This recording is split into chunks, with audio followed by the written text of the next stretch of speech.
তো এই দেখো সবার মতো আমরাও দীঘাতে পৌঁছে গিয়েছি। এত গরমে চারিদিকে সবাইকেই দেখছি যে দীঘাতে চলে গিয়েছে, তো আমরা ভাবলাম যে আমরা কেন পিছিয়ে থাকি, চলো আমরাও চলে যাই। তো hello guys, welcome back to my channel. আমরা এর আগের ভিডিওতে তোমাদেরকে দেখিয়েছিলাম যে আমরা বাস জার্নি করে দীঘা যাচ্ছি। মানে প্রথমে তো ট্রেনে গিয়েছিলাম, তারপরে কিছুটা জায়গা আমরা বাসে গিয়েছিলাম। তো জার্নি করে এসে তো আমরা আর কিছু ভিডিও করতে পারিনি বা ঘুরতে পারিনি। তো এটা হলো পরের দিনের ফুটেজ। আমরা পরের দিন ঘুরতে গিয়েছিলাম দীঘার তালসারি বিচ।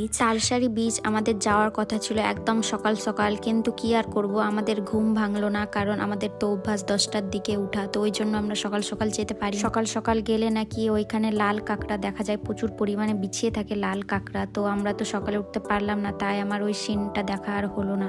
লাল কাঁকড়া দেখা হলো না তো কি হলো, কিন্তু সেইখানকার সিনটা তো আমরা দেখলাম, এত সুন্দর একটা সিন ছিল। তো আমরা ভাবলাম সবাই মিলে রিলস বানিয়ে নিই। তো আমরা অনেকে অনেক রকম রিলস বানিয়েছিলাম সেখানে। তারপরে আমরা চলে গিয়েছিলাম তালসারি বিচ থেকে সোজা উদয়পুর বিচ, যেখানে কিছুদিন আগে একটা দুর্ঘটনা ঘটেছিল। তো ওইখানে আমরা গিয়েছিলাম।